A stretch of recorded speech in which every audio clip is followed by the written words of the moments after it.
Alhamdulillahi Rabbil Alamin. Wassalatu wassalamu ala Rasulillahil Karim, Nabiyyina wa Sayyidina Muhammadin al-Amin wa ala alihi wa sahbihi ajma'in. Wa ba'd. Saudara-saudariku, berjumpa kembali dalam kajian Aku Suka. Ayo kultum sejenak untuk berbuka. Semoga sampai detik ini kita senantiasa dinaungi oleh rahmat Allah Subhanahu wa taala yang menjadikan kita semakin bergembira dan semangat menunaikan ibadah puasa Ramadan, sekaligus mengisi setiap waktunya dengan meningkatkan berbagai macam amal soleh yang mampu kita optimalkan. Di atas semua itu, semoga Allah Subhanahu wa taala berkenan menerima seluruh rangkaian ibadah yang kita tunaikan setidaknya sampai detik ini. Teman-teman, di antara menu ibadah Ramadan ada yang diwajibkan fardu, ada yang disunnahkan, dituntun untuk memberikan kelengkapan, kemuliaan yang bisa kita raih, sekaligus tambahan pahala yang mampu kita dapatkan. Di antara ibadah sunnah itu adalah ibadah yang dikerjakan di waktu sahar, waktu singkat menjelang fajar, kurang lebih kisaran 15-30 menit menjelang fajar. Bilapun waktu subuh, misal saja ambil pasnya jam 4.30, maka waktu sahar tepat di pukul 4 menjelang ke waktu fajar. Segala aktivitas yang dikerjakan di waktu sahar dinamakan dengan sahur. Selama ini kita terfokus pada satu ibadah yang pernah juga kita kaji dengan sangat mendalam, yaitu makan yang dilakukan di waktu sahar, sehingga disebut dengan makan sahur. Tasahharu fa inna fis sahuri barakah. Demikian tegas Nabi SAW, makan sahurlah Anda, karena di dalam makan sahur yang benar itu terdapat banyak sekali keberkahan, banyak sekali tambahan-tambahan kebaikan. Pada titik ini kita telah mengkaji dengan cukup detail insya Allah tentang makna sahar, tentang keberkahan di waktu sahur. Namun demikian, ada satu rahasia amalan yang kiranya jarang terungkap. Padahal amalan ini begitu penting, bukan hanya dapat mengantarkan kita pada cinta Allah Subhanahu wa taala, pada keridhaan Allah Subhanahu wa taala, pada rahmat dan surganya Allah Subhanahu wa taala. Lebih dari itu, saat kita di dunia, amalan ini bahkan dapat menghadirkan beragam jenis kemudahan dalam berkehidupan, baik itu rizki, kedamaian, ketenangan, hingga berbagai macam keringanan dalam beraktivitas dan solusi dari semua persoalan yang mungkin kita hadapi dalam berkehidupan. Teman-teman, amalan itu adalah istighfar. Amalan itu adalah istighfar. Di dalam Al-Quran ada beragam ayat yang kita dapat temukan yang menunjukkan amalan istighfar yang dikhususkan waktunya di waktu sahar. Jamak dari kata sahar adalah ashar, Kata ashar pertama kita temukan diantaranya dalam Al-Quran surah Ali Imran di ayat yang ke-17, ketika Allah Subhanahu wa taala menyifati kalangan orang takwa. Jadi di ayat 15-nya kita mendapatkan sifat-sifat orang takwa. Qul a'unabbi'ukum bi khairin min dzalikum lil ladzina taqaw inda rabbihim. Muhammad SAW viralkan pada orang-orang yang kehidupannya fokus mencari kemapanan dan kenyamanan dunia, pengen mendapatkan limpahan dari harta benda, emas, perak, kalau sekarang mungkin uang, aset dan sebagainya, pengen punya kendaraan yang mewah, pengen punya lahan yang cukup luas, pengen punya hewan ternak, kebun dan sebagainya. Di atas semua itu viralkan ya Muhammad SAW, ada anugerah yang sangat istimewa, yang sangat agung, yang Allah berikan khusus pada orang-orang yang bertakwa. Nah, apa hadiah yang Allah berikan itu? Ya, ada jannah berupa surga yang dihiasi dengan keindahan yang sangat sempurna, pasangan-pasangan yang sangat serasi, dan yang paling tinggi adalah keridhaan Allah Subhanahu wa taala. Kalau Allah sudah ridho, semua akses dibuka, langit dan bumi dibuka. Ya, untuk siapa orang-orang itu? Ya, diantaranya adalah orang-orang yang disifati oleh Allah Subhanahu wa taala dengan kata ibad, yang ibadahnya sangat luar biasa, yang pendekatan kepada Allahnya luar biasa. Dan di ayat ke-16 disebutkan komitmen orang ini sampai berkata, mereka memohon kepada Allah ampunan yang pertama kali. Alladzina yaquluna rabbana innana amanna faghfir lana dzunubana. Ya Allah, kami berikrar bahwa kami beriman kepadamu, maka dengan iman ini mohon ampuni dosa-dosa kami. Ya, ampuni dosa-dosa kami. Jadi yang didahulukan oleh Allah ternyata amalannya adalah permohonan ampunan.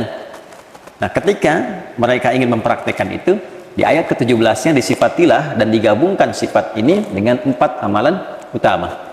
As-sabirina, was-sadiqina, wal-qanitina, wal-munfiqina. 4. Yang kelima, wal-mustaghfirina bil ashar.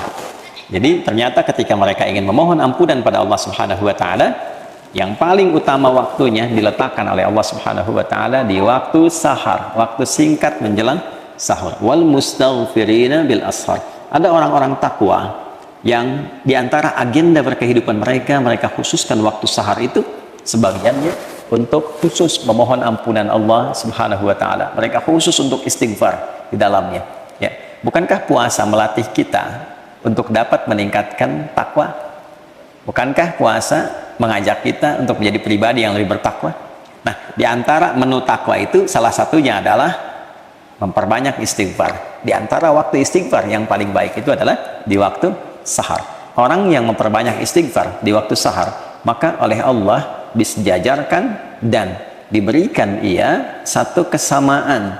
Bisa ditafsirkan juga, bisa mendapatkan limpahan karunia yang setara. Satu, dengan orang sabar. Artinya orang yang rajin istighfar juga saat bersamaan akan cenderung memiliki kesabaran yang luar biasa. Yang kedua, dengan qanitin. Pertama sabirin, kedua qanitin. Orang yang ibadahnya itu khusyuk. Orang yang rajin istighfar, orang yang menggerakkan istighfar dalam hidupnya, itu semakin menggerakkan kekhusyuan dalam ibadahnya. Jadi ada irisan antara kekhusyuan dengan istighfar. Semakin rajin istighfar, semakin dekat dengan Allah, semakin khusyuk ibadah. Kemudian juga lebih daripada itu, was-sadiqin. Orang-orang yang membenarkan risalah yang Allah tetapkan, yang Nabi ajarkan, di saat yang bersamaan dia mengamalkannya. Nah, itu shodiqin namanya. Dia yakin ketika Allah berfirman, misalnya, ya, wa aqimus shalah, tunaikan salat. Dia yakin salat itu ada kebaikan, kebenaran, saat yang bersamaan dia kerjakan juga. Karena ada orang yang paham Islam itu benar, Islam itu bagus, tapi tidak mau berislam. Ya. Ada orang yang paham salat itu benar kok, mendekatkan diri pada Allah, tapi nggak salat. Nah, ini tidak masuk dalam kategori shodiqin. Shodiqin itu yang membenarkan sekaligus mengamalkan. Kemudian setelah itu munfiqin, ya, yang gemar berinfak. Gemar berinfak, karena itu ada korelasi antara istighfar dengan peningkatan harta benda. Dan peningkatan harta benda yang diawali dengan istighfar nanti arahnya ibadah, bukan mewah. Bukan saya punya harta untuk membangun dunia, bukan. Ya, dunia itu akan ikut, tapi kemewahan yang didapatkan itu untuk mengisi ruang-ruang akhirat yang telah Allah siapkan untuk kita. Itulah sebabnya kalau kita ngaji di Quran surah Nuh misalnya ayat 10, ya, maka kita dapatkan faqultu astaghfiru rabbakum innahu kana ghaffara. Ya, Nabi Nuh mengatakan, saya menyampaikan pada umatku, kalian banyakin istighfar. Kalau sudah banyak istighfar, Allah punya sifat memberikan ampunan bagi hamba yang senang istighfar. Sifatnya disebut ghaffar. Kalau Allah sudah berikan ampunan, apa yang terjadi? Yursilis samaa'a 'alaikum bidrara wa yumdidkum bi amwalin wa banina. Ya. Jadi Allah akan kirimkan, curahkan banyak rahmat. Yang kering, tandus, hujan dikirimkan supaya gembur kembali. Jadi kalau ada yang tandus, yang kering, tidak berkembang, nah salah satu amalan zikirnya dalam Quran tuh banyak istighfar. Tobat semua penduduk, minta ampun sama Allah, nanti Allah turunkan hujan. Ya, makanya di antara istisqa itu kan ada kaitan dengan istighfar. Kemudian wa yumdidkum bi amwal wa banin, harta oleh Allah dilimpahkan, keturunan oleh Allah disejahterakan. Karena kalau sudah istighfarnya bagus, dekat dengan Allah, dinilai pandai mengelola kehidupan. Harta dititipkan berapapun banyaknya pasti benar. Digunakan ibadah, gunakan infak, ya. Nah, makanya kalau ada orang diuji oleh Allah, ingat itu ujian loh, dihisab, ya. Diuji dengan kekayaan, nah, itu bukan untuk menaikkan dan mengupdate status secara sosial.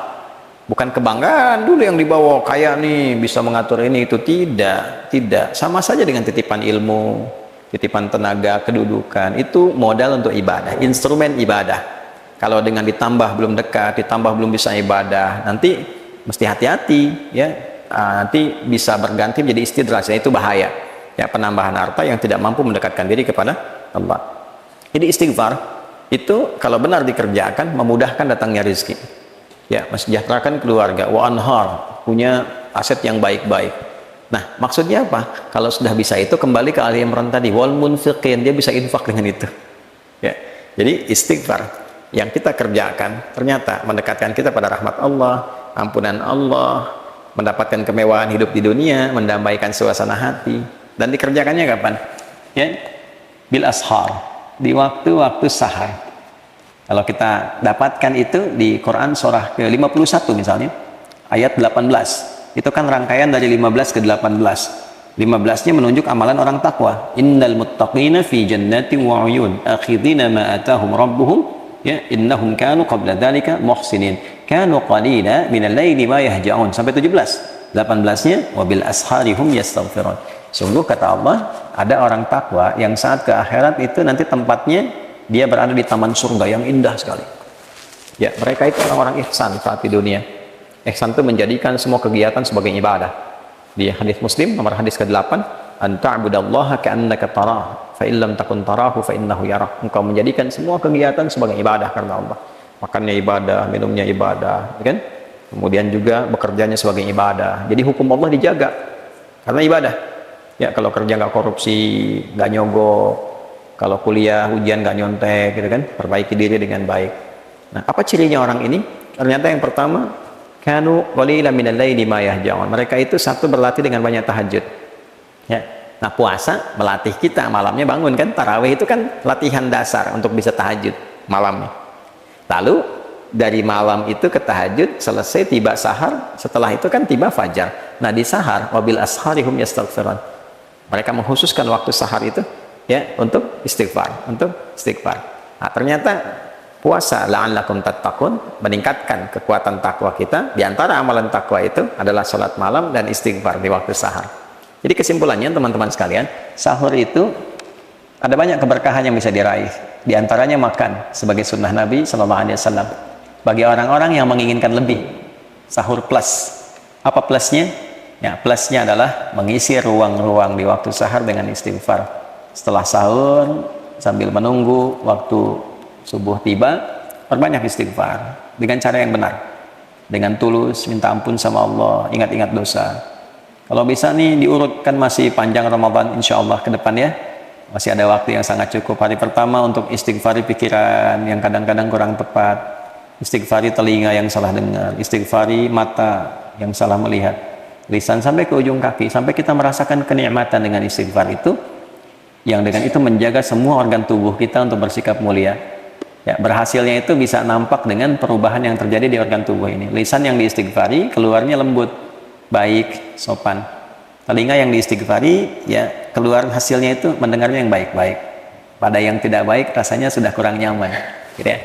Ada demikian sampai ke ujung kaki kita, sampai kita menjadi bagian insya Allah ibadah rahman, hamba Allah yang disayang oleh Allah Subhanahu wa Ta'ala. Nah, itulah bagian dari kegiatan-kegiatan yang bisa kita isi selama Ramadan yang selama ini mungkin tidak banyak viral di kalangan masyarakat.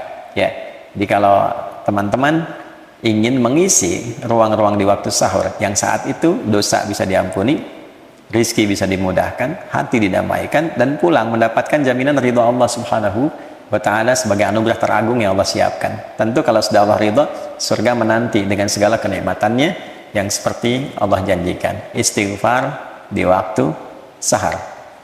Astaghfirullahaladzim, astaghfirullahaladzim, astaghfirullahaladzim, alladzi la ilaha illa huwal hayyul qayyum wa atubu ilaih. Saya mohon ampun ya Allah, saya mohon ampun ya Allah. Ya Allah, Engkau Tuhan satu-satunya aku sembah, aku pertuhankan, yang selalu tidak pernah putus mengawasi dan memberikan rahmat-Mu kepadaku. Aku mohon ampun selama ini banyak berbuat salah, berbuat dosa, melanggar ketentuan. Ampuni dosaku ya Allah. Minta ampun, minta ampun. Mudah-mudahan dengan itu berkah hidup kita terjaga dari berbagai hal yang tidak Allah sukai. Semoga Allah menerima amalan kita dan memberikan kemampuan kepada kita untuk mengamalkan apa yang telah kita pelajari. Subhanakallahumma rabbana wa bihamdika asyhadu an la ilaha illa anta nastaghfiruka wa natubu ilaik waj'alna min ibadikal mustaghfirin waj'alna min ibadikal muttaqin wa akhiru da'wana alhamdulillahi rabbil alamin.